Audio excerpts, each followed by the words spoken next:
I just want to start by welcoming everybody here today for this most interesting and excellent webinar where we're going to talk about the new Mind Mirror pattern editor and Vilistus FadeBack as well.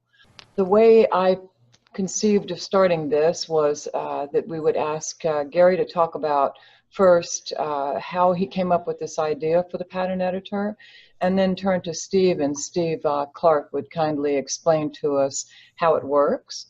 And then Gary and I and anyone else who wants to join in can comment on the potential uses for it, which are tremendous. Really, the sky is the limit. And then after we talk about that for a while, we can go back to Steve and he'll explain Vilistus FadeBack to us, which is an ancillary program for us. So I wonder, can we just go ahead and start with you, Gary, and ask you to tell us about how you conjured up this idea?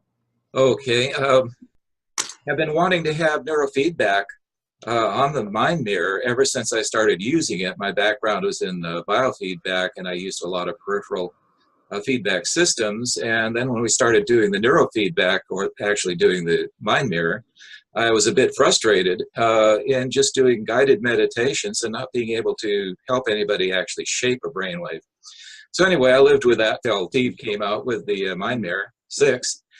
And then last year, before the Tech 200 conference, what I started to do was looking at the 9 stages of meditation that are Mahamudra, and also in Dzogchen and Zen.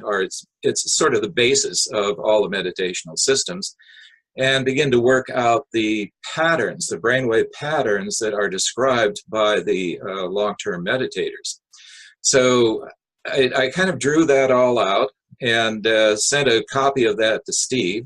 I'm not sure if he knew what to make of it, but anyway, I sent that to him. And then I ran into Judith at the Tech 200 conference and showed her the system, or at least the stages of meditation that I'd drawn out, that I thought would occur when we shape the brain waves in meditation.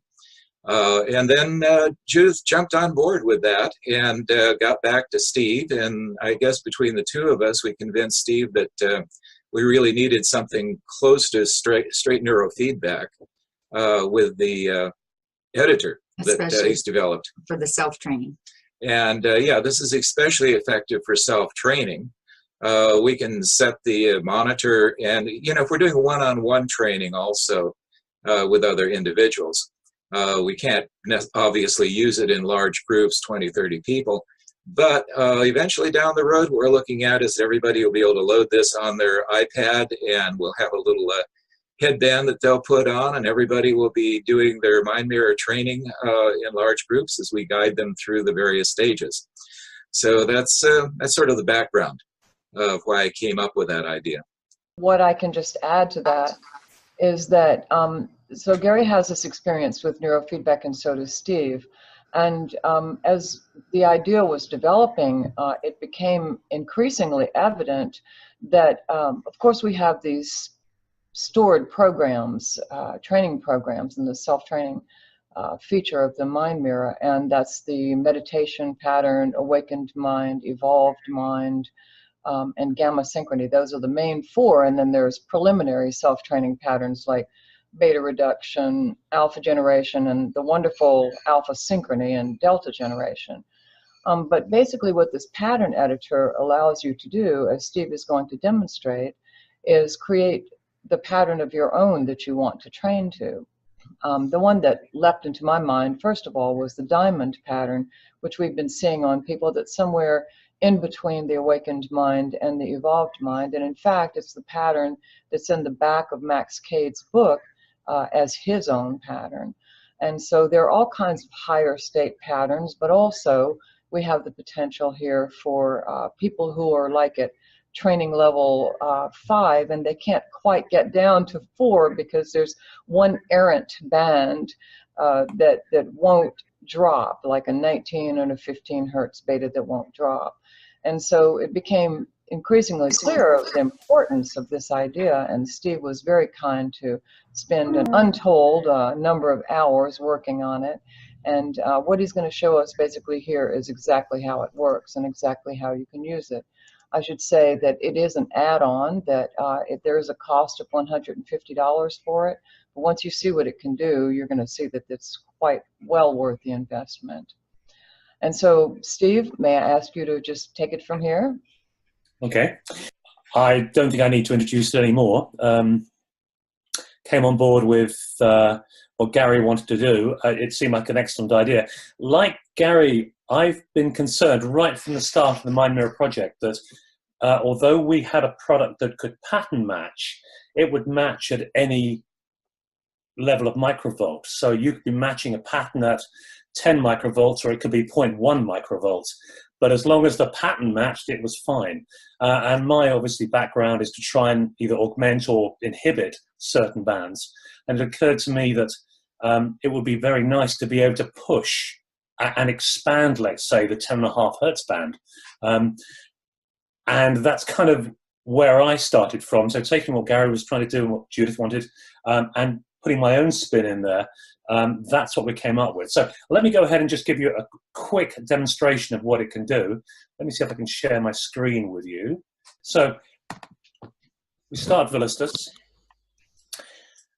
The pattern editor is in the Mind Mirror options. And it's the button on the bottom right, labeled pattern editor. And when you do that, what you get are two screens coming up. On the left, you have essentially the right-hand side of the pattern. So, for example, I can extend the 10.5 hertz band out like that. And although I'm only doing the right-hand side, the left-hand side mirrors every time. The whole concept here is it is the mirror, so we only have to draw one side. The other side just naturally happens. So we can go ahead and we can draw whatever we want, to be honest. Here we go. I can draw out a diamond pattern, if you like. It isn't a very good diamond pattern, but you can spend time tweaking the lines and things, and that's it. That's as far as it goes in terms of patterning. You'll notice at the bottom we have this thing called units. If you want to go just for a classic mind mirror pattern, what we're looking at is percentage of the various bands as they have ratios to each other. But this is where Gary basically had an epiphany. If we push this button here for microvolts, we now have thresholds. There are two kinds of thresholds. There is a particular microvolt threshold. So, for example, we could say 6. What that means is that the column, or I'm sorry, the row at 100% there has to be 6 microvolts or more in order to be rewarded. Anything beneath 6 microvolts would be inhibited. Okay. We also have auto augment. Now this is for all of those who are familiar with neurofeedback, that is basically automatic thresholding. So now what it will do is it will say, okay, it will take 1, 2, 5 or 15 minutes to establish a threshold for you, and then it will stick at that point, and then it'll move on.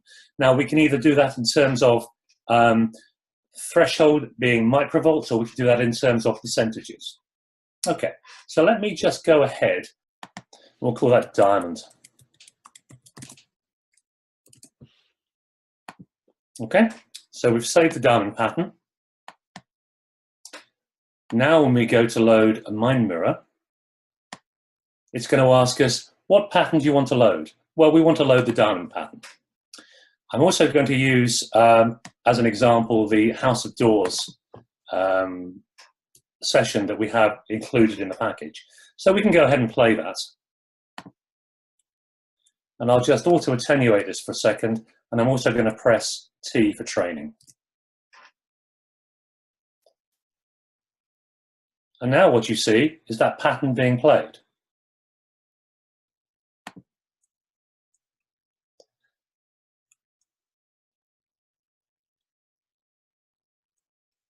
Okay. that pattern is going to settle down in a moment. That's a pattern I included from when I was first learning to use Vilistus, and in the first 3 minutes, I'm moving around and everything, and after the 3-minute point, then the pattern settles down. I close my eyes and. Okay. So what I'm going to do now is I'm just going to stop that, and I'm going to go back to the pattern editor. And we just want to check what parameters we set up on that.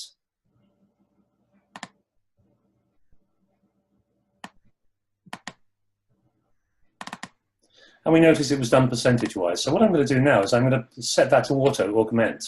So what it's going to try and do is expand the 10.5 Hertz band, and with it, the rest of the pattern. Do you have to set up a threshold? Yes.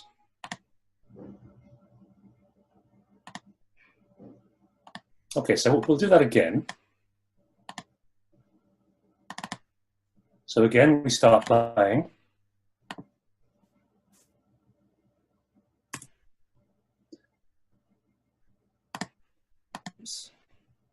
And now what we see, and we just bring that back down. And Steve, if you scoot over to the 3-minute point, you won't have so much variability. And that's kind of what I'm looking for here. Okay, the important thing here to note, okay, is you see that dotted line. That's the threshold, and that will move depending on the parameters set up in the feedback options elsewhere in the software for the first 1, 2, or 5 minutes. So it's establishing a baseline for you for the rest of the session. For those of you who aren't that familiar with the whole concept of baselining, the problem with setting a hard threshold at the start of every session is it implies that it's always the same person in the same position and the same mind state. The example I always give is if my commute is about 30 seconds from my house to my office. I was speaking with a guy who lives in Brooklyn, I think it is, and works in Manhattan, and his commute is about half a day. So who do you think is the less stressed when he gets to work? The issue being that our threshold as regards to stress will be a lot different, and therefore our thresholds for producing this kind of pattern will be different. So what the auto thresholding does is it allows us to take account of the context of a particular section. So whether your client has come 5 seconds from next door or 2 hours down the road, you can be sure that when you put this on, he or she will get the same level of workout, because the thresholding will take account of how they're feeling at the time. Does that make sense? Yes. Nod? Yeah? Anyone who's got a problem, just shout out or whatever. Okay. So that's really it. That's the editor. And I think Judith probably want to jump in and maybe make some other comments about this. But essentially, that is what the editor does. So what it's actually doing is allowing you to create a pattern and then use it within the mind mirror. But there is one more function. In play pattern editing. So if we resume this and we suddenly say, well, actually, I'd like that out there as well, all of a sudden you now have the ability to dynamically change the pattern you're using when the client is using it. So, for example, if a client is having problems with the 15 Hertz band, you can decide to make it easier for them. If it's too easy for them, then you can expand it dynamically right in the session. Okay? So you basically have two functions. The pattern editor is a static editor where you can create patterns, and it's a dynamic pattern modifier within the session. Steve, I noticed that on the pattern editor, when you created it, you left the microvolts at 0. And why was that? Can you explain that again? When you auto augment, what it's doing is it's setting its own threshold. Oh, so you're doing auto augment. Right, that's it. When you augment, you would put a value in there. When you auto augment, it's actually going to set its own level. Okay. As I said before, the challenge is that if someone can't manage to get to the 6 microvolt, whatever it is, then they get frustrated. With auto-augment, it allows you to get them to a point where you can begin to give them a workout. Okay. Okay? So we've Got it. go on. Yeah, no, I got it. Okay. Yeah, cool. And So, Steve, I wonder if you would just tap the G so we can see the gamma frequencies, because they do go up to the 64 hertz. oh, sure. Yeah. So let's just, The editor does. there we go. And then if you don't mind moving it past the 3-minute point, then we'll see the alpha, and it'll the pattern will stabilize for the attenuation. There we go. All right, so now we've got the alpha in there. And if you wanted to train the 49 and the 59 hertz gamma, you can see how easy that would be to do. Just with And notice that the dotted line is still there. At the moment, we're auto-augmenting, which means what we're trying to do is we're rewarded if the solid line is outside the dotted line. We can also do auto-inhibit, in which case we get rewarded when the dotted line is outside the full line. Okay? Any questions so far? Okay, and I'm assuming you'll move on then to the types of feedback we can get while doing this other than just visual. Yes, we can discuss that later on. But essentially, you can get audio feedback. I mean, essentially, you can run, the standard Awaken Mind audio through this as well. The reason why you're not hearing anything is I've turned it off because it would just be, annoying with me trying to talk over it. However, let me say that when we come back later, I'll show you a further way of giving feedback to your client. It doesn't require them to watch the mind mirror. And that's where FadeBack comes in. Okay? Judith, is there anything else you want me to add? No, just to say that I like the way that we're arranging only one half of the brain, because of course we want symmetry. So that underlying assumption that you're arranging the frequencies for symmetry is really good.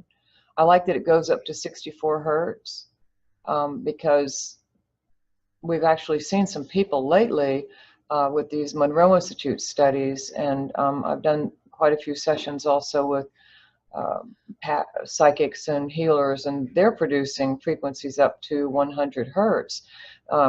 Full evolved mind patterns, full awakened mind patterns all the way up.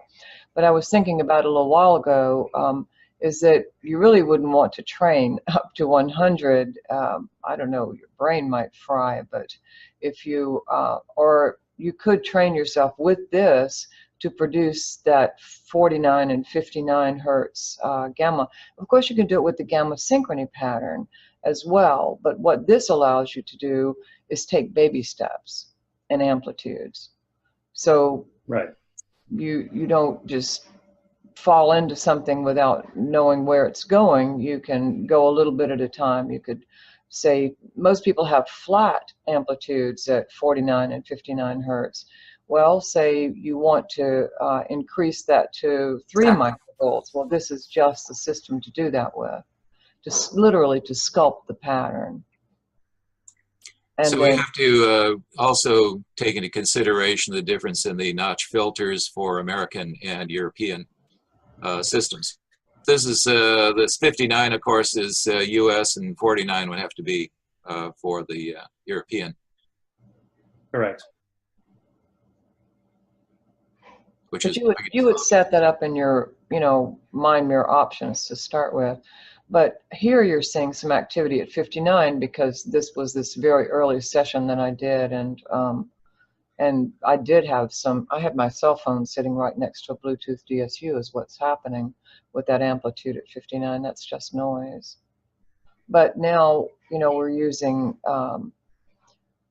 Steve has got these frequencies filtered so that we're not so vulnerable to the high frequency artifact. So we're not going to see that in the patterns, especially if a USB and a USB emissions filter. or Bluetooth and running your laptop unplugged. That's how we get the noise. Right. Can we One go thing back? that Yeah, go ahead. go on. Sure. Just wanted to show you. Notice when I move the sliders to the right, the colors start coming back on the bars if they're regulation. If you move them down to 0, then it's basically turns those bars off. So if your client is having a problem with, let's say, the 24 hertz band, and you want to give them a good session, but you don't want to have to worry about 20 hertz band, just turn it off. Literally just move that down to there, and it's turned off. So you get the chance to actually focus in on the parts that either are important or are not important. Okay, and how do we set this to enforce symmetry? Okay, you options and enforce symmetry. Okay. And it now will enforce symmetry. Okay. Yeah, I thought, you know, some folks that are new to this might need to see that. Right. So, I mean, yeah, that's, I'll come back to that. All right. Any other questions so far? Do you want to jump in, Judith? Or are you... Yeah, I would just add that I really like that it's so easy to use. One thing you have to be careful of is to pull that mind mirror window up after you have your pattern designed so that it's prepared, you know, so that everything is embedded. But other than that, it's super, super simple to use.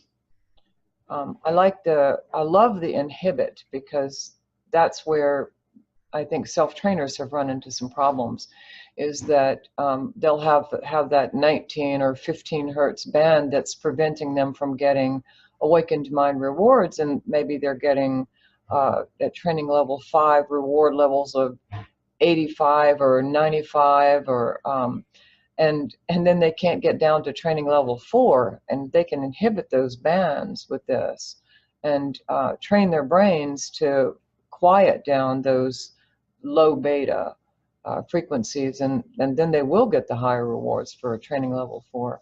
We have some very technical people who are mind mirror trainers, and they're enforcing symmetry and really watching their progress down to more and more highly refined pattern attainment in that statistical training summary. So it's just awesome. It really is. I mean, I guess this is a natural point for us to start talking about how we can use this, since I just did that. Gary, do you want to talk about it from your standpoint? Well, I'm interested in, of course, in the alpha-theta training protocols, the Peniston protocols, and as people drop down into deeper states of meditation, we do see that theta crossover. So you can begin, if you're a clinician, and I know there's some people out there that are clinicians, and they'll want to use this in their sessions in order to get the person into a deeper state of meditation and begin to get theta crossover. Now, in the theta crossover sessions, you need to have that theta to be 1 microvolt larger than the alpha, and it needs to be maintained for at least 3 minutes. Longer the better. Also, you need to have that low beta that you're talking about there at least 4 microvolts. If it gets any smaller than that, people generally don't remember what's happening to them very well.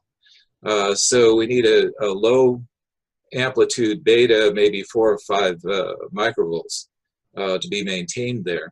Also, in therapy, as people begin to do the theta crossover, the people who have the best clinical outcomes are those who essentially begin to shape into the evolved mind pattern, who begin to have transcendent or transpersonal sorts of experiences.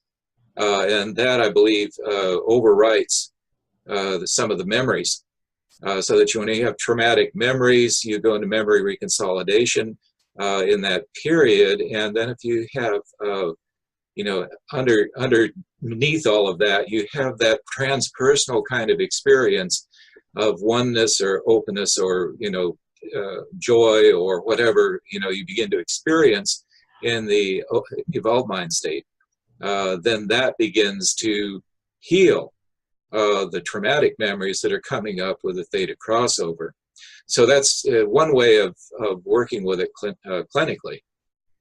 I'm looking at also shaping it more in terms of the stages of meditation, the 9 stages of meditation of Mahamudra.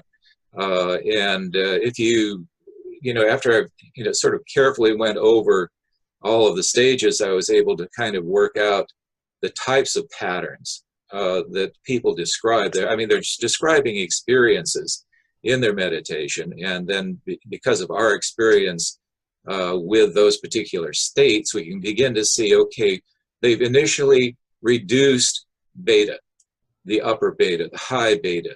They begin to bring out alpha. You begin to get imagery coming up. You begin to get then emotional content coming up. Of course, meditation is about using attentional training to train awareness. And so it's a way of sort of, in a sense, transcending or disidentifying with the states and the content that are coming up. So we're evolving a different type of meditation that's going on. We can see the brainwave patterns going on, but underneath that is that attentional training of awareness. So those are, you know, some of the programs I'm looking at. Yeah, and my ideas are similar. I have noticed over, since we got this Vilistus 6 years ago, that well, actually I noticed it on the Mind Mirror 3 to begin with, is that there is a pattern that happens. Typically it starts alpha-theta. It's the alpha-theta crossover that Gary's talking about. But and as that pattern stabilizes into what I mentioned before as Max Cade's pattern, then the top half of the pattern also moves into a diamond shape. And it seems like it's on like a delta platform. That diamond's on a delta platform to start with that delta splayed out. But then as the person increases and expands their awareness toward greater levels of transformation and transcendence, then it becomes a whole brain diamond. And I think that part of the reason that people have described this as they felt like they were in their higher self, I mean, I know that that's a sort of a woo-woo term, but nevertheless, a version of themselves that is more of who they feel like they really are, is because when that diamond forms at the top, there's some gamma involved. And it's not just the diamond that people can train for, the alpha-theta crossover, the diamond. It's that they can add that gamma in. And the gamma is responsible for rewiring issues, rewiring the brain to new ways of being as people clear issues. And the gamma has also been associated with clearing PTSD and issues like that down in delta. Repressed issues as well. And it's not that they flood up, but it's rather that people can see them from a higher and more transcendent perspective and become less driven by them and more able to be free of them, really, on the level of emotional content and on the level of neuroplasticity, where the brain is really rewiring itself and moving thought and emotion away from the directioning of the right prefrontal cortex, which is where, of course, negative emotions are located, and to the left prefrontal cortex, where positive emotions, love, joy, peacefulness, and all that. So being able to incrementally, to use this pattern editor to incrementally train toward increasing your amplitudes of gamma, in that not just the 49 and the 59 band, but actually all along we've been looking at low gamma and not realizing it, didn't realize it till the studies started coming out. We're actually looking at gamma in the 30 band and the 38 band. So you could sculpt that pattern so that you've got the alpha here and the quiet beta here, and then you could sculpt it out at the 30 and the 38 and then the 40 and the 48 and increase the amplitudes so that the brain goes, oh, well, this is somewhere I haven't been before except during some illuminative experience, so I want to go back here. And then working the way toward Gamma Synchrony, and then ultimately, once you get up into Gamma Synchrony, into that level of transcendence, then it seems from these studies that we've been doing with the Monroe Institute and other spiritually conscious people, it seems that then you have access to still higher frequencies that of gamma, up in the 65 to 100 hertz range, which is where not only do we see people, as in the latest Monroe Institute study, have remote viewing, hit the target, have an out-of-body experience floating on the ceiling, looking at the target. It's all in this upper gamma. But the beauty of it is that it's not just that you go to higher frequencies to have your experience. Most importantly, it is refining people's evolved mind scores and their awakened mind scores. It's like Max Cade said, it's one line in the back of his book where he's talking about something, and really he could have started the whole book with this, because I think this is the key to everything we do. And it's that once you attain a higher state of consciousness, it informs and stabilizes and conditions the lower states. So with this pattern editor, you have the potential to sculpt a higher state in gamma of whatever you can tolerate, you know, and that's going to increase your scores for the evolved mind and awakened mind as well. I have a question.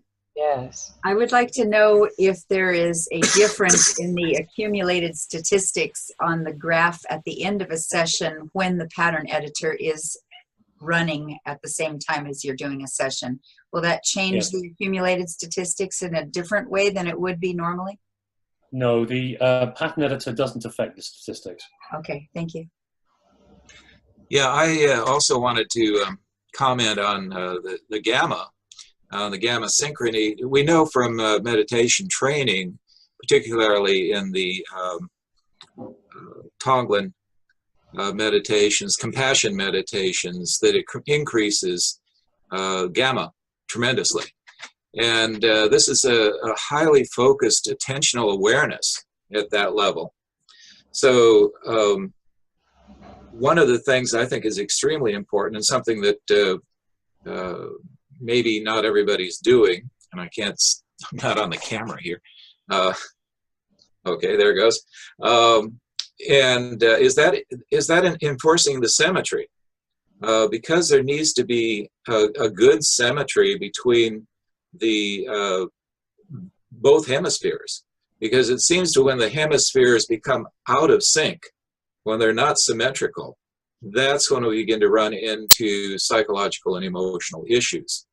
And so I would personally use gamma, the symmetry, you know, enforced symmetry, anytime I'm training, unless there's, you know, some good reason not to. But I would at least start out with that. Yeah, that's a very good point. Certainly, I named that pattern Gamma Synchrony with the understanding that it's gamma that becomes the organizing principle of the brain by synchronizing the four lobes, and that's when you get the neurogenesis, the new brain cells, and the frontal lobes, and the hippocampus for memory storage and retrieval, and thus higher levels of creativity.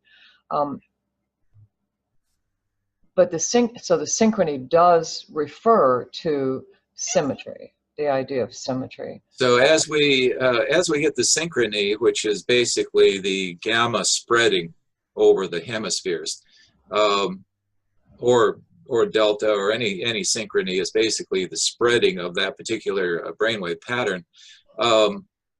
We have to remember that gamma, particularly the high gamma, 40 hertz, is being carried by the slower frequencies, by the theta and the delta. They don't spread. Delta, or the gamma, tends to be focused in local areas. It's like small clusters or modules of cells speaking to each other.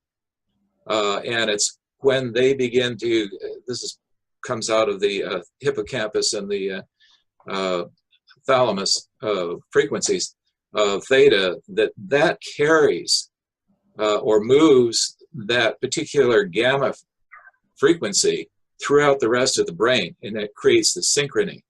So, you know, this is one thing that if you read about, you know, the various articles on gamma, they don't generally mention that the fact that there is underneath this theta frequency or the delta frequency or the alpha frequency that's there, and that that gamma is riding on those frequencies. Mm-hmm. Yeah. The articles I've read did mention that they could be carried like a carrier wave on top of gamma, could be carried on top of theta or delta. But while I at times have seen that it seems like when the concentration of consciousness moves up into gamma, there's less theta. So that's why that gamma synchrony pattern allows for a little bit less theta than the awakened mind pattern does. But I think that where these articles are really coming up short is that they don't mention that higher frequencies in the brain mean higher frequencies in the nervous system. And so we would want to be careful. That's why I was thinking this morning how wonderful that we could essentially increase our frequencies with this pattern editor in a very graduated way, and then ultimately access these super high frequencies.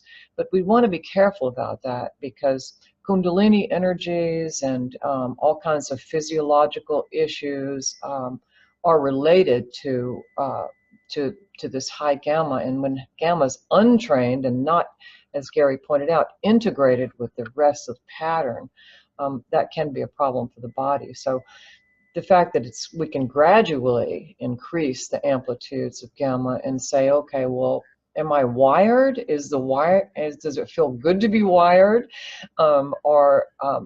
Gee, I didn't have a backache before, and now I have a backache. So maybe you back down those amplitudes before you go back up and start eating a different way. Who knows?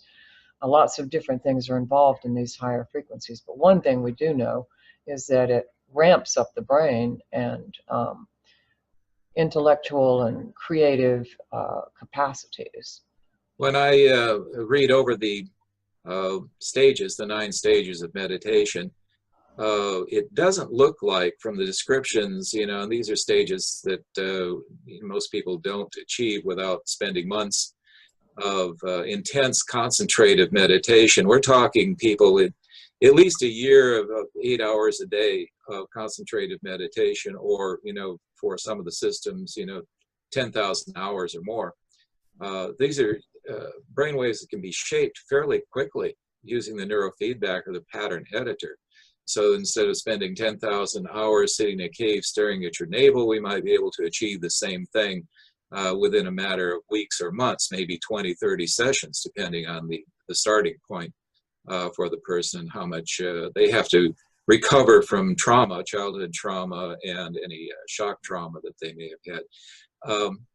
However, upper gamma doesn't seem to be described or appear until you're about the 5th or 6th stage of meditation training in these 9 stages. These are stages that are outlined for those who are familiar with the Oxherder Zen, you know, graphs, pictures that they have, or the monk chasing the elephant in Tibetan pictures. You know, that's the sort of stages they're talking about. But it's about the, from what I can gather, about the sixth or seventh stage before you would begin to see this high gamma emerging in the meditation. And then from that point on, it becomes, you begin to go into what looks like from the descriptions would be the evolved mind pattern with high gamma involved with that also. But it's an extremely intense, focused meditation where you're so focused internally that you're unaware of any external stimulation. That's completely lost. You can be. There was one description of a fellow who said he had, was in one of the jhanas. There are 4 jhanas, and it's an extremely intense meditation.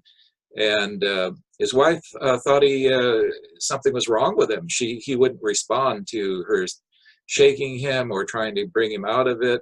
They put him in an ambulance, took him to a hospital, and he woke up on the table in the hospital going, "Why am I here?" He was in deep meditation.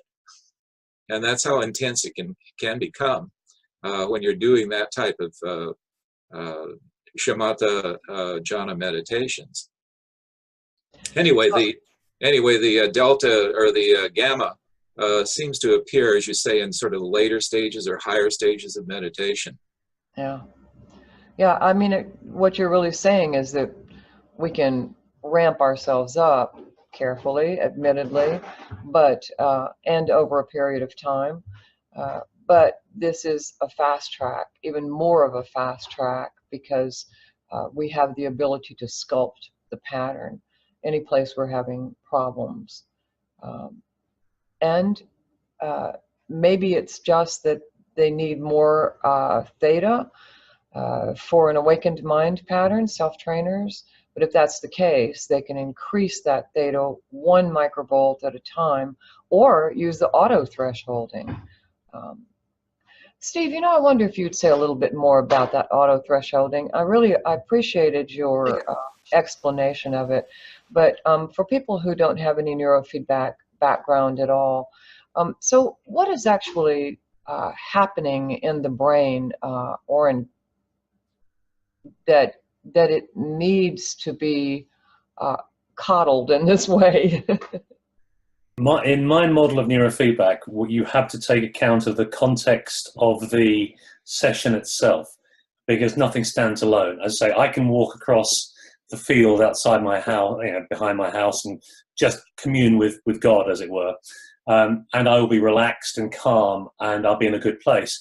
If I have to drive from here to London, which is 350 miles, on a Monday morning, which is nose to tail traffic, I will get there in a completely different mind state. So even though I'm just about to have the same session, if you like, my mind is going to be in a completely different place. My stress levels, my cortisol levels will be completely different if I had to drive for that hour. The whole point about auto thresholding is it takes account of where we are emotionally, physically, and mentally, and sets the threshold to give us the same level of reward, irrespective of whether we've been communing with the daisies or driving for 4 hours. Does that make sense? Yes, I'm agreeing with you. And that's, that really what you're saying, Steve, is the art of neurofeedback, is that anyone who's training has to monitor what's going on with a person at the time and make adjustments there, but also to monitor them 2 or 3 days afterwards.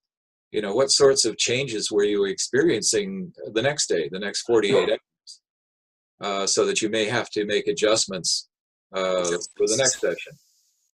Yes, there is an art to neurofeedback, but at the end of the day, if we can make the software do the heavy lifting, which is to try and calibrate where you are, and then set that threshold so that you get the idea is that you win 70% of the time. So the threshold is set so that you will be rewarded 70% of the time and inhibited 30%. So it doesn't matter whether you've, as I say, driven for 4 hours or walked through the fields barefoot. you will always get the same level of reward, or rather at the same amount of reward, albeit not at the same level. Yeah, that makes more sense to me there, to say that the pattern will be rewarded 70% of the time. It meets you where you are, basically. And this conversation, this reminds me to explore a little bit more about the idea of amplitude. So I have seen in people who are extremely tired that their awakened mind amplitude was running 3 microvolts, and the very next day in a session they were 7 microvolts, 9 microvolts, 12 microvolts, and which has made me wonder about the connection between brain output of power and fatigue. So the auto thresholding would account for that sort of thing. And then another thing about amplitude is, and one reason I'm really glad it's in this pattern editor, is that what we're seeing at these Monroe Institute studies, I mean, you know this already from the awakened mind being an aha that blasts out, and very often is an increase in amplitude. But we're also seeing that that amplitude increases are just absolutely crystal clear as being the access to psi states and profound meditation insights, and absenting oneself into out of body. You know, you're looking at somebody at 9 microvolts, and suddenly, astonishingly enough, they're not two straight lines down, which is what we've always said of the out of body pattern, but they have shifted from 7 and 9 microvolts to 3 microvolts and are producing awakened mind, evolved mind, and gamma synchrony patterns in that lower microvoltage.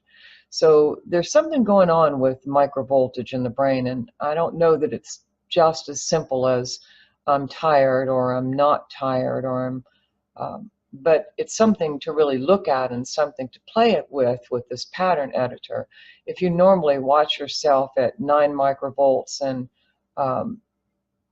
that's a consistent thing for you, and you have the pattern editor and you say, well, what will happen at 12? Well, set that thing for 12 for alpha 10.5 amplitude for 12 microvolts and see if you don't wake up feeling a little bit more crystal clear. I mean, maybe there's not going to be any difference at all, but there could be. And this is a sort of pioneering challenge for us to see that and report that back to each other. There are a couple of things that we've noticed. First of all, working with the EFT clinicians, whenever we see emotional content coming up, we will see that theta flare. It'll just flash out immediately. And that usually shows that there's some sort of emotional content coming up. But we also see that in the sort of upper beta. If there's a lot of beta also, and not much in the way of alpha, there may be a lot of, and we have the theta down there, smaller alpha, a lot of beta. We may have emotional content that is attempting to come up and is being blocked. It looks like you just opened a door and some skeletons popped out of the closet. Yeah.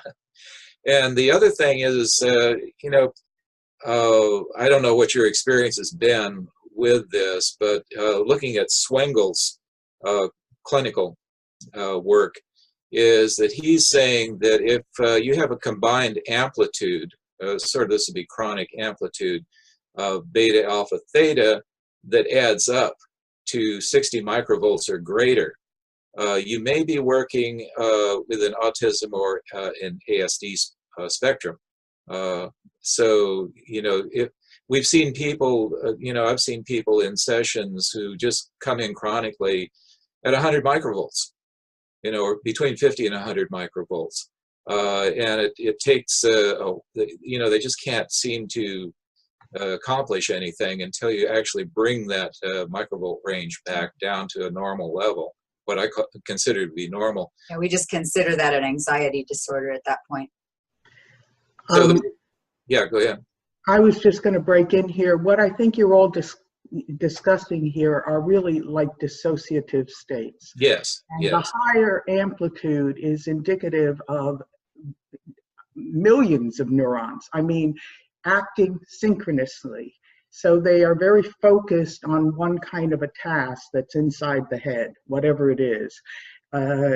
Amplitude, there's a very close correlation between higher amplitude and really synchronous activity across the entire cortex. So the higher your amplitude, the more synchrony there is across the entire cortex.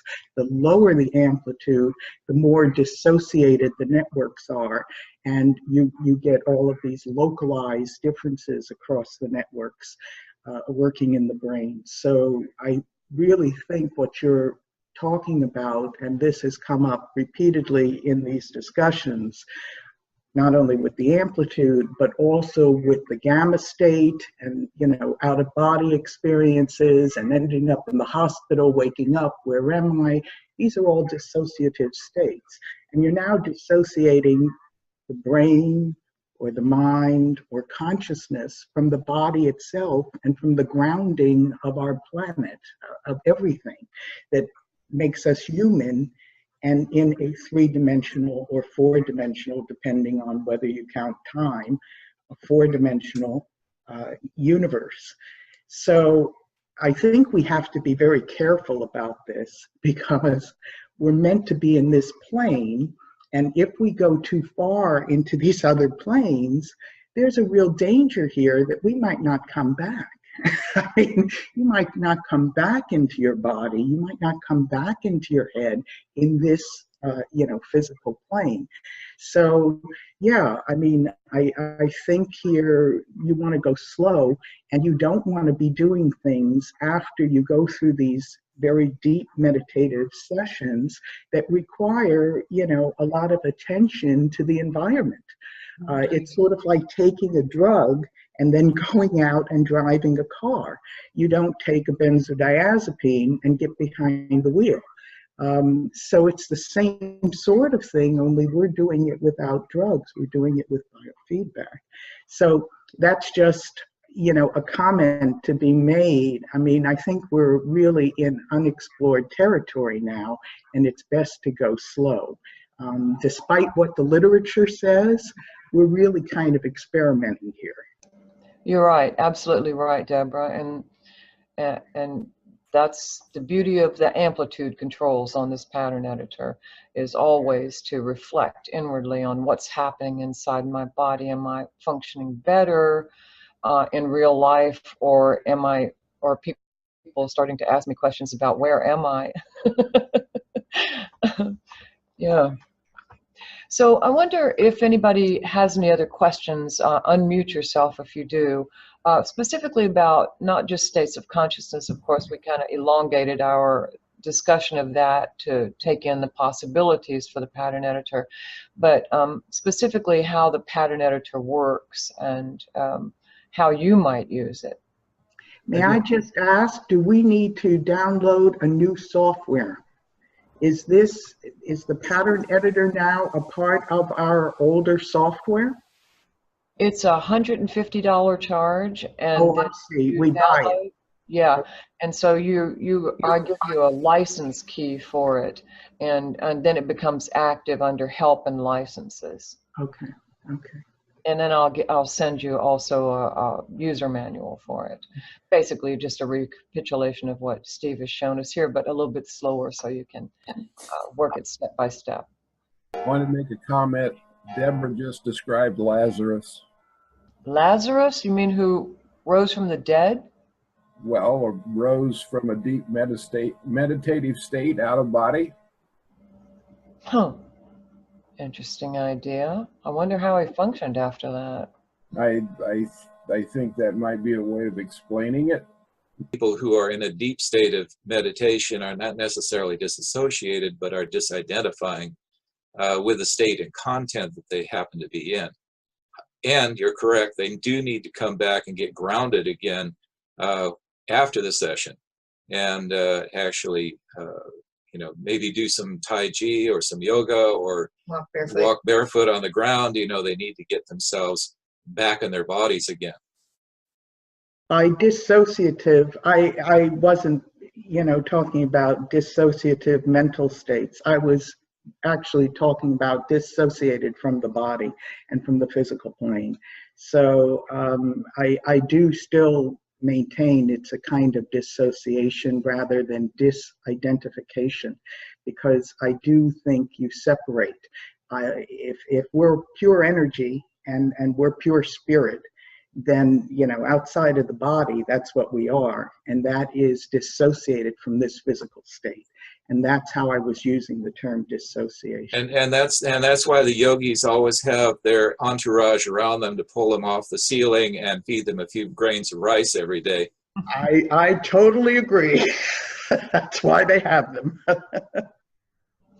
So if we don't have any more questions about the pattern editor, I wonder, Steve, if you would talk to us about Vilistus FadeBack, which is an ancillary system that can be used with eyes open. And speaking of dissociation, disidentification, we certainly have with the Mind Mirror 6 the capability of opening your eyes and watching that white outline pattern, but that's going to generate beta. Because then you go into analysis. Vilistus FadeBack is offering us the potential. It's another add-on program. I think Steve's priced it at £150, that allows you to do eyes open training with a picture of a mandala. You can bring any kind of video in there. It's going to fade in and out, which is what that title refers to. And for eyes open training, this could be very useful to us. And also maybe for children. And Steve, if you would just explain how it works, maybe even show us if that's possible.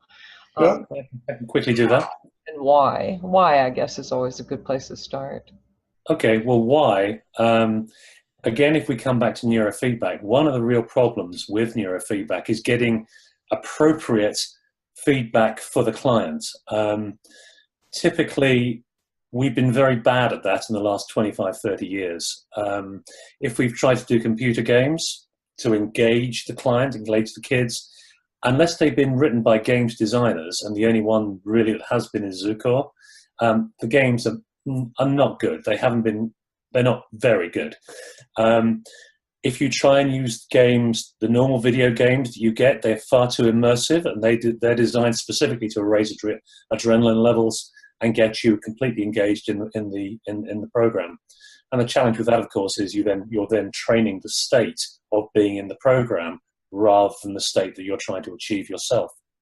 So what we're trying to do here is to try and find appropriate feedback for each individual client.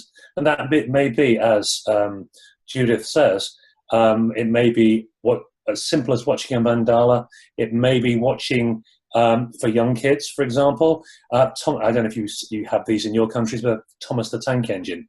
Autistic kids especially love watching Thomas the Tank Engine. I have no idea why, but certainly in the UK, that really hits the spot. And they love watching that, and they're prepared to engage with it, but it's not immersive. Same with true with music. If you want to play nice music that people like, as opposed to what you're giving them. For example, one of my clients uses beautiful Mozart. I mean, lovely Mozart sitting in the background, and that's great for people, let's say, of our age. And I bring us all into that boundary. You give that to a 15-year-old who's more used to listening to thrash metal, that isn't going to work. Now, I'm not suggesting that we use thrash metal for feedback, but the whole point is to try and provide something that is appropriate. And one of the ways of doing that is, for example, to show them their favorite television shows or their favorite movies through Netflix or something like that. So what we can do now is we can use any of those things, anything that comes through a browser, anything that comes through iTunes or Windows Media Player, or in fact any program that sits on a PC can in theory be used for feedback. So if you want to, for example, read a book using an e-reader, you can use that as feedback. So you're engaged with the book and suddenly you move out of the zone and you can't read it anymore. you're listening to music, the same thing is true. Let me show you briefly what this looks like, and to explain how you can use this with the mind mirror as well as with other neurofeedback protocols. Let me just share the screen with you quickly.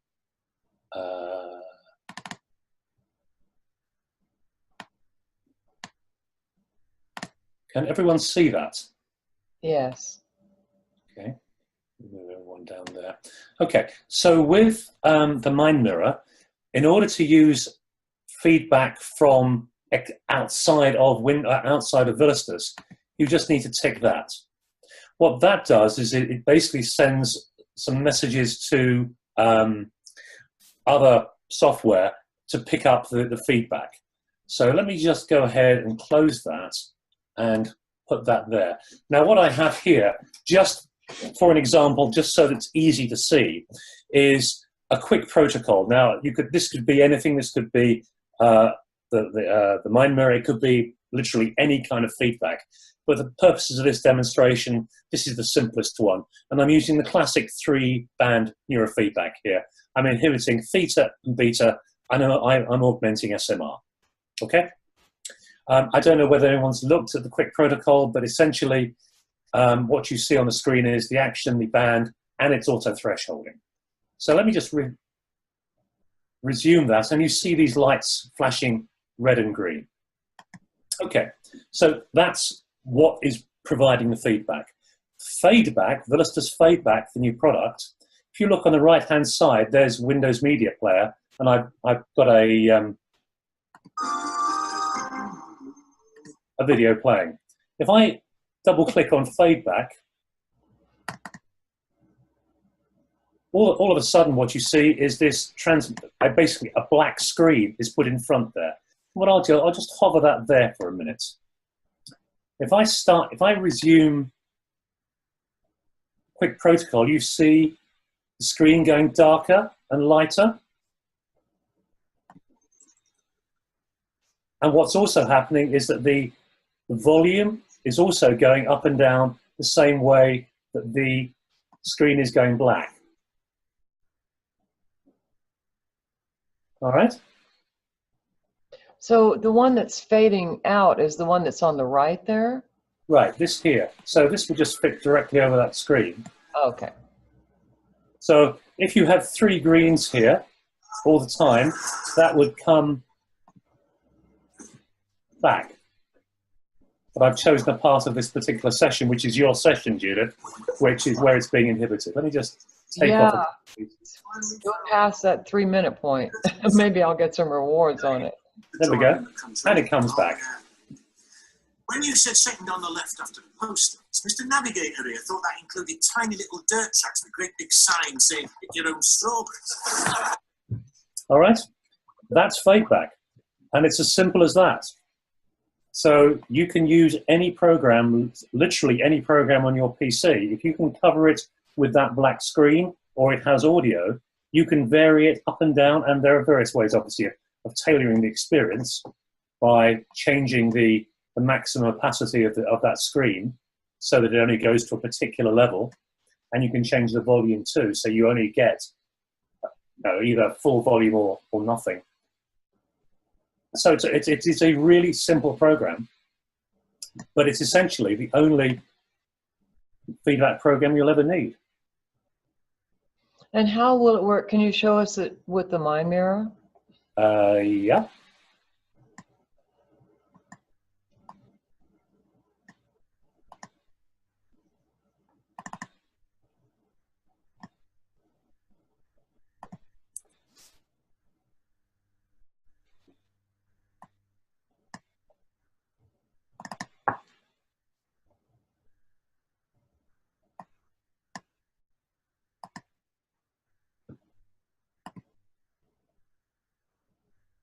Move it out the way a second. 1 wrong turn.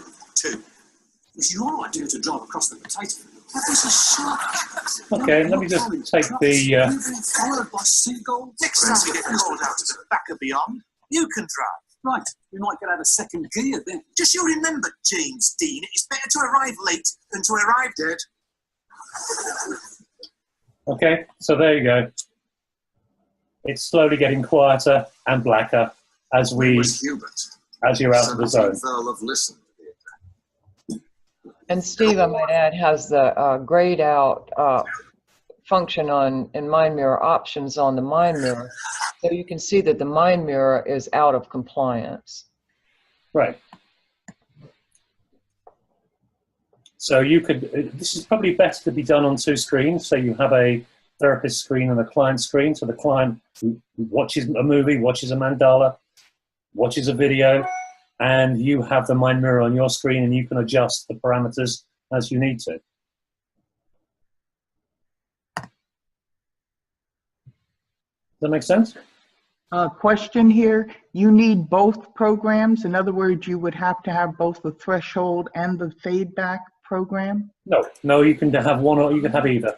They are independent. The threshold program just adds functionality to the Mind Mirror. The FadeBack program is just a standalone feedback product. And what did you say that was 150 pounds? So I wonder Correct. what The feedback product is 150 pounds. Okay. For the FadeBack, but the pattern editor is $150. Okay. So 150 pounds is what, $225, something like that. Yeah. Although the dollar is appreciating, I think, at the moment, isn't it? Who knows? I am watching it.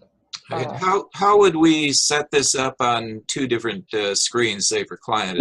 Okay, so literally you would have your two screens. You would extend your worktop over the two screens as you can, standard Windows function. Then you would drag your, in this case, your video player onto the second screen and drag that FadeBack screen, onto that second screen as well. And there you go. It's as simple as that. Mm-hmm. Can you make it run little trains and cars? In terms of games, absolutely. I mean, not like the remote control cars and things that are set up with a Bluetooth where you can make them go, use your mind. Children like that kind of thing too. Yeah, we do. We have an interface to a product called Scalextrics in the UK, which does that. Okay, so it is possible. It is possible. The challenge with all these games is they're getting digital. It works with the analog ones. It doesn't work with the digital ones very well. Okay, all right. I'm excited. I'm happy that we have all of this new. It's going to be wonderful to use it. Thank you for making it.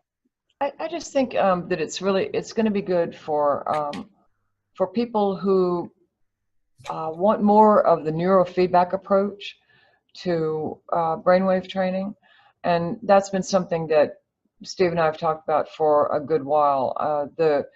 In the audiovisual feedback under accessories, you can right now import other music. Simply copy and paste other music that you want to train with, rather than what we've got in there now, which is Anna Wise's meditation music and awakened mind music and the bubble for the evolved mind pattern, that gong sound. So without buying Vilistus FadeBack, you can have other music, but you can't have other video. And so that's where this is a crossover to neurofeedback, is that this feedback allows you to have video in there. Right. So, for example, if your client likes Netflix or has a favorite Netflix show, you can have Netflix running on a browser and use feedback. Yeah. Or, been watching Amazon Prime or whatever. I have a question. Sure. It sounds to me that you've just described no improvement over the audio's capabilities of the Vilistus unless we purchase the FadeBack. Am I hearing that correctly? Sorry, John, you cut out there halfway through. Could you repeat the question, please? Yes. As the Mind Mirror 6, as I purchased it, I was able to load some audios into the audio files and select them.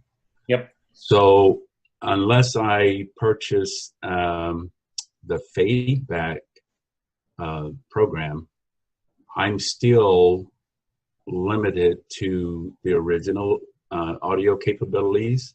No, you can use your own audio if you want to. That's within the product. You can use the multimedia feedback. So where it says ticked external feedback, there's a multimedia player within Vilistus. You can use that with your own music. Yeah, your music is safe, John. You can add whatever music you want to it. It's just that it doesn't accommodate video. So this is a fulfillment. FadeBack is a fulfillment of some people's needs to have video rewards as well. As well as, but FadeBack also allows audios, correct? It does. It does. The point is, we're not taking anything away. We're just adding another facility in for a subset of the people that want to move towards the sort of the neurofeedback side of things. Got it. And as I'm understanding Steve just now, it's that you can put anything on your desktop and run it. You don't have to import it, right? Or do you have to import it? Okay. Nope, So you can, if you have, for example, there's a lot of Flash games out there that are used for neurofeedback. You could use those and literally just put that panel in front and it just goes dark when you're out of the zone. Yeah. Yeah. Of course, what we probably would want to do is put on some inspiring something, you know, some movie that's a feel-good movie or... You've just got to be careful with these things. Again, you don't want it to be immersive. You want it to be engaging and interesting without being immersive. Because well, the moment explain a little bit more about that. Say, what's the difference there? Okay, immersive is where it actually pulls you in and starts pulling at your heartstrings and starts increasing your blood pressure and dropping adrenaline into the body. So if you're watching, I don't know, a thriller, for example, it's designed to raise your level. Essentially what it does is it raises your adrenaline levels. So what happens then is you end up training in that pattern, okay, which is actually a heightened state of awareness for fight or flight, not the best place to be doing neurofeedback. The concept is so that the best music is kind of new age without immersion, and there are movies out there which are feel good without necessarily pulling you in and ringing you like a mop in terms of your emotions. This is essentially what Anna's music is all about. It's just a cushion there. Right. Not something that's going to drag you in to be humming along with it. Correct. I like that. It's a cushion. Yes. Yeah, she said a tiny padding, which is it would need to be a lot bigger than a tiny padding for me. By definition unstructured. Right. Yeah. But there's no reason, for example, kids, young adults, they do, because of the way they've been brought up, they do kind of need something they're familiar with. So that could be useful for them.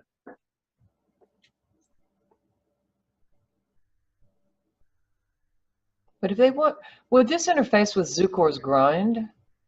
We already have an interface with Zukor's grind, so that's already there. Right now? You want to say something about that, Steve? Not particularly. I mean, Zukor have a whole raft of very good neurofeedback games, which we interface with very tightly. They are very good games. They're not cheap, but they are very good. So you could actually have children play games in a very neurofeedbacky way. Sure. So adding the Zukor is also another fee to, put that in with the neurofeedback. Yeah, I mean, let me just share the screen again, just briefly. Let me just show you what I mean. Zukor, the interface is already here. There. So essentially, let me just expand that. There it is. So, you just play the session and it just interfaces directly with the Zukors games. There's no extra cost involved in that from our side. Obviously, you need to buy the Zukor games. Right. So questions, anybody? About this new neurofeedbacky approach to mind mirror training? I think I'm going to have to play with it for a little while. I think that's a good idea. Just another question right quick. And these are available to us right now? Both products are available. They're actually on the website now, yeah. But John, buy them from me because I've got the license keys. And I'm buying a batch of them from Steve. So he's not bombarded one at a time and furnishing license keys and stuff. So if you just send me an email, I'll sell it to you and provide you with the customer support as well as the license key. Got it. Okay, thanks, Judith. Sure. This is just sort of an aside. I just suddenly made a connection with what the Monroe Institute is doing, the TMI, with Dream Yoga. Basically what they're doing in terms of the Dream Yoga or the Tibetan Buddhist Dzogchen training is essentially the same thing. As you go into the deep meditations, you go into lucid dreaming, and then in the Dream Yoga, you go through the various stages of the bardos. So essentially what the TMI people are doing is bringing people into the bardos, which, is, part of the Tibetan tradition to train you and prepare you for death, so that when you die, you can continue to go on through these bardos and have a choice as to whether or not you want to be reborn or not, or go on to, some other level of existence. It just occurred to me that this is essentially what the Monroe people are looking at with all of their astral projection and outer body experiences. They're all cities, but they're also part of the Dream Yoga tradition in training you in the bardos. At least, that's sort of my take on it, just thinking about it. I've been through some of their training, and it just clicked for me that this is essentially what's going on. Yeah, it's a conversation, because oddly enough, it's not just that the patterns are portals. It's that people are producing variations on the patterns that you can see how they're using the patterns as the portals, but they are eliciting not just delta that would pull you down into delta to go to a yoga nidra or a dream yoga, but they're also using other frequencies as well, and they're trying to keep you awake with gamma. I mean, it's a really complex orchestration that they're using through time-proven recipes. Right. But I will say that the mind mirror is extremely useful to them, because So now that you've had a chance to begin to look at their patterns, you can begin to use the pattern editor to be able to treat, as you say, these portals to train people into these states more quickly. Definitely. And possibly what they're doing.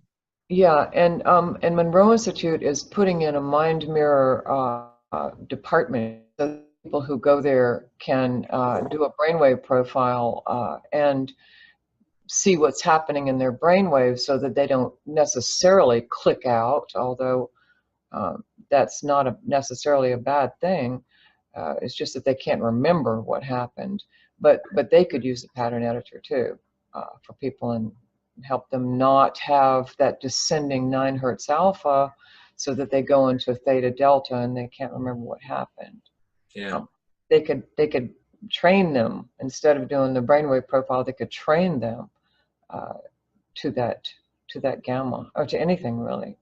Exactly. I think it's extraordinary, Steve. You've done something wonderful here. Gary, thank you so much for the idea. I think we'll come up with more and more uses as we go along here. Wouldn't be surprised. Wouldn't be surprised. And for everyone here, thank you for your presence. And if you get this pattern editor, for your feedback on how you're using it and how it's working, because as Deborah pointed out, this really is a frontier in consciousness, that we can use these neurofeedback principles that involve auto-thresholding and augmenting and inhibiting the amplitudes to be able to see, you know, what else is there? There's probably an infinitude of patterns besides our main patterns that we're looking at right now. And Gary's certainly going to be experimenting with the Bardos, maybe. Or, you know, these stages of consciousness. I'm certainly going to start playing with the diamond. I'd like to see if I can get right where Max K was with his diamond. And so, and Steve, most of all, thank you for working through this with us and producing such a phenomenal addition to the mind mirror, which is phenomenal in itself, especially going all the way up to 100 hertz. And the discoveries are just extraordinary in terms of consciousness. We can see now what was above that awakened mind in the gamma. We can see what was above the gamma in the high gamma. And now with the pattern editor, we can set a destination and let the pattern editor be a map we hold in hand and just see where it takes us. Yes, I think it's brilliant, you know, what you've done, Steve, and it will begin to open up doors that we hadn't even imagined, you know, just as we think more and more about what we're doing and how we're doing it. Well, good luck. Thank you. Thank you very much. And if anybody has any questions, please email Gary or me, and we'd be delighted to work with you in any way. As usual, thank you for your presence. Thank you for this great demonstration, Steve, and we'll see all of you later.